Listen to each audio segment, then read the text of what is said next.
Hello everyone and welcome to Flat Ride of the Week episode 8. Today I will give you information about the breakdance type of ride which is very well known in Europe but not really in the US. This is the main reason why I do this video on myself. As always, please keep in mind information on flat rides is a lot harder to find than information on coasters, so if I forget anything or say something incorrect, please correct me in the comment section below. Let's get started. So the breakdance was first made by Huss and was some kind of more modern version of the Calypso, which was very popular in the 70s. The prototype Huss breakdance debuted in 1985 with German showman Dreher Sadnitz. It was simply called Breakdancer. This prototype is still traveling in Germany. The model was called Breakdance 1 because later the Breakdance 2, 3 and 4 came. I will later explain you the differences between these models. When it debuted, the Breakdance 1, it immediately became a huge hit on the European fairs, mostly in Germany. 2 years later, in 1987, the same German showman wanted another breakdance because their first one was a very great success. Because it was such a success, they wanted higher capacity. Huss tried to make a breakdance with 5 gondolas per cross, but eventually they made a breakdance with 6 crosses instead of 4 crosses. Just like the original Breakdance 1 prototype, this one is still traveling in Germany with the same showman. Then in 1989, Huss made a breakdance more suitable for smaller fairs, called the Breakdance 3. The prototype debuted in the Netherlands and it's still traveling under the name Future Dance. The model is very popular in the Netherlands, but it also got pretty popular in parks. So if you find a breakdance at a park, it will most likely be a Huss Breakdance 3 or a 4, which I will tell you about now. The Breakdance 4, also known as the Rodeo, it debuted in the early 2000s. It is only built as park version, apart from one exception, which I will tell you about later. But it's still in production actually, unlike the previously mentioned Breakdance 1, 2 and 3. Now I will give you some more information about all the 4 types of Huss breakdances. So the Breakdance 1, it was first made in 1985, last made in 2000, not in production anymore. It has a round plate with 4 crosses. Each cross has 4 gondolas fitting 2 people per gondola, making a capacity of 32 people per ride. It has a slightly tilted plate apart from some exceptions. They mostly have a backdrop.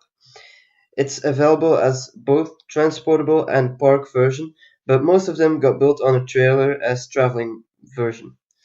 Approximately 65 units were sold all around the world, which is a lot. Up next we got the Breakdance 2. It was first made in 1987, last made around 1993.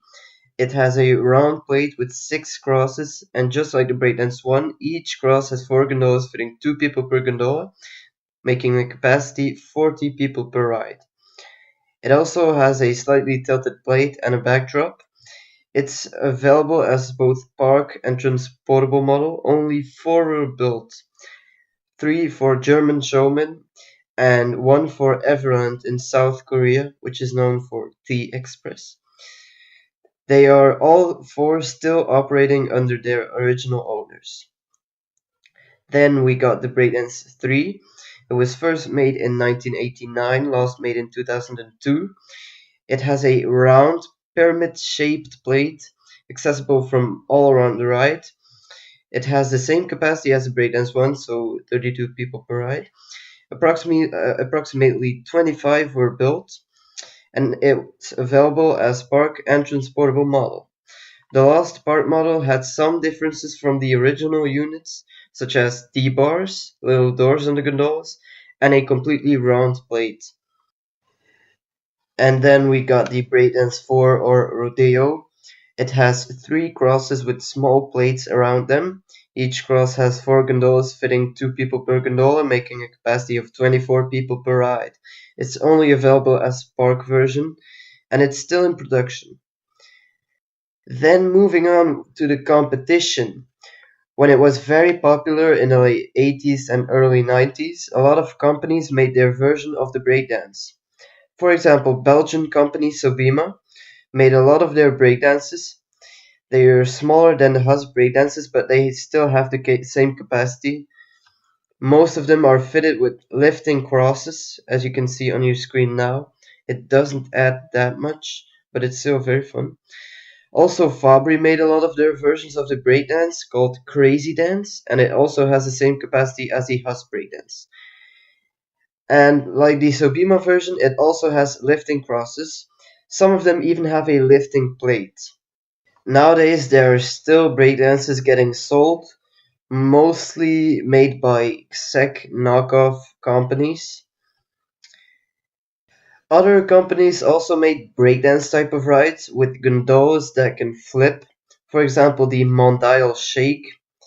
But if you're interested, we could cover that in another video because it also got a very long history, which is interesting. So I can do that in another video if you're interested.